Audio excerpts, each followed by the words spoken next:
So I get messages sent to me a lot asking about different problems that people are having with their game consoles or their accessories, different issues, and see if maybe we could work on it here on the channel at some point. And one of them had to do with the locks on the JoyCon controllers getting loose or just getting worn out, going bad, even being able to just kind of pop off your Switch when it's attached to it. And technically this happened even like before the system came out. If you remember, Giant Bomb's Jeff Gerstmann actually had that issue. He dropped his Switch with the Joy-Con controllers attached, and he was able to kind of just push them off with a bit of force at any time, mostly because I guess the back mechanism got damaged in some way. And it can happen, like I said, from a drop or just being used a lot. I mean, it's technically a moving part.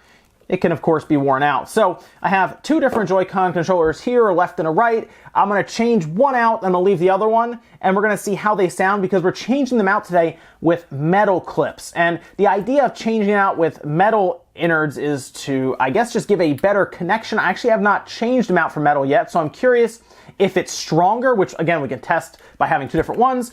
And of course, if it makes a different noise or anything, and if there's any concern about it possibly wearing out the other side, which is that rail. So I think we're gonna change out the left one, which is this nice neon reddish color. Change out with that one. And they sent me a whole kit. Like, this is the whole kit they sent. And I'll link to this down in the description through Amazon.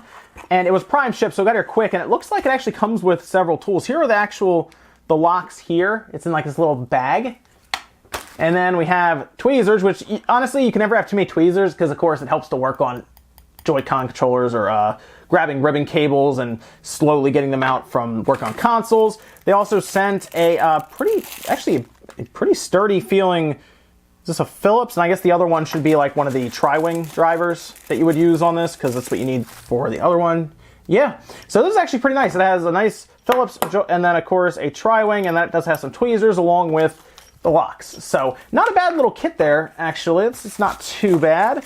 So let's actually use these tools then to open it up. So we'll try to use it just like if somebody had purchased it and see how that goes. So we have to start by taking out some of the screws here that should be all tri-wing to get started, and then they turn into Phillips head as we get further in. The good news about changing these locks out is you don't have to go too far in, but you will have to mess with some ribbon cables. So keep that in mind as well. It's not going to be the easiest thing when you start playing around with those, as there is, of course, a chance that you could snap those. You got to be a little careful with this tri-wing driver. You don't want to get too crazy with it. I've noticed this just in general with Nintendo screws on things like the 3DS, for example.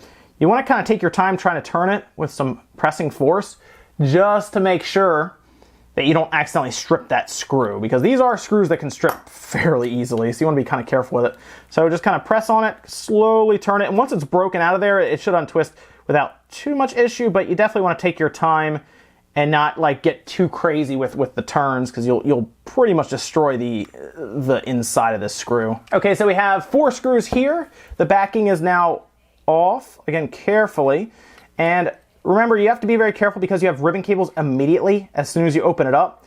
So you want to be very careful with that. And of course, the fun part here is that it is attached underneath of the battery there. You could probably work to get it out, but you really don't need to technically, as once you have this kind of upside down like this, don't mess with these ribbon cables too much because we can actually free this right here. So we're actually going to do that with our Phillips head, which let me make sure I'm grabbing the Phillips head. We should be able to free it from here, and then we can actually replace that lock without having to even mess with any of this. So let's unscrew this guy.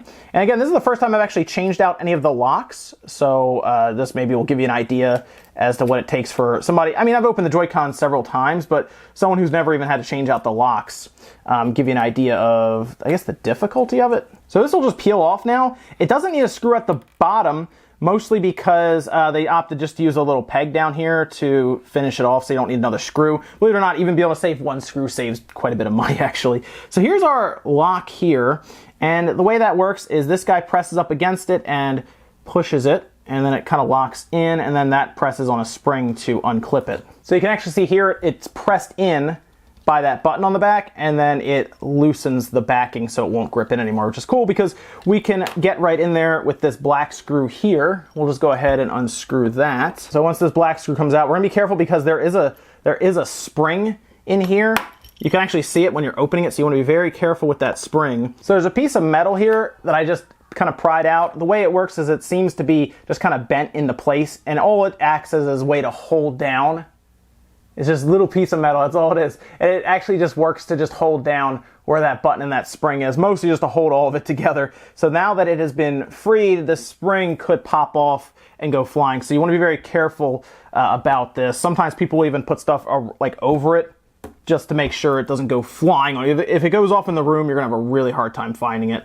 So you want to watch out for this thing. As soon as we get this clipped off, our metal or plastic clip. So there goes our spring. It tried to get away, but it actually hit my thumb on the way out. So we're good there. But this is the piece that we're going to be replacing here. It's this little piece of plastic, and that just acts to, like I said, press up against it and clip into the on the railing. So now we're going to go ahead and drop in this piece here. They gave us they gave me four just in case I want to, I guess, have extras or whatnot.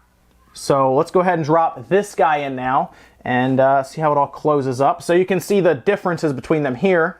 Mostly just comes down to the material. Now the bottom of that clip actually has a spot for the spring to sit in. So you want to just go ahead and sit the spring in there, and that'll of course create a pushback effect once you clip in. Okay, so it's now with the spring in there. The way I kind of did that was I set the metal part in, and then I set the spring in, and I slowly pushed the spring back as I pushed down on this, and it kind of just fell into place there. Our spike is up here, and the reason you want the spike to be up, because of course when we do turn it, that's where your plastic button will press to then kind of depress this down so it locks in, and it is kind of sloped up here so that when you click down or push it down, it'll then pass that, but then it won't be able to go back the other way when you try to lift it up because it has a 90-degree angle here rather than about a 45-degree. So our metal clip has to go on next. You want to make sure it is bent correctly so that it will fit in there. You want it to slightly be facing outwards if you can, just so it holds pressure on, because when you got it out of there, you might have bent it back a bit. So if we have it bent out slightly on either side, I mean very slightly, it will of course help to create pressure against the plastic. So if you can see that there, it's a very slight bend out on either side. And that way we'll create pressure along with the screw that goes through there just to hold everything together. Otherwise though, it should just push right in like that. Like it actually was pretty easy to drop in after you line it up. And it feels like it's pretty solid now. Of course, we'll put our screw back in. That totaled 6 screws to get it all done, 4 of which were just opening it.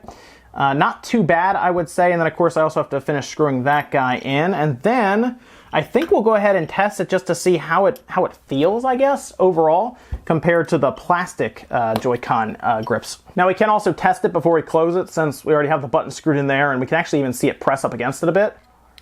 And you can see that having a nice click there. It makes pretty solid noise when it drops out too. Yeah, it looks good, looks good. Looks like it should work fine. So here we go, we'll close it up. Make sure your ribbon cables here are in the proper, they're bending correctly, because if they bend the other way and you close it, you might actually damage your ribbon cables so it'll get kind of caught in. The idea is to let them rest up against the battery and then kind of the blank spot down here where it can rest. Okay, so let's see how this guy sounds when we click it in. This will be the left one. Let's see if it makes any different sound.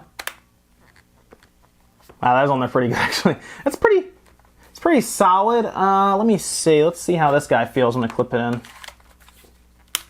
You don't get that anymore. That's something I just noticed. That one has a little bit of give.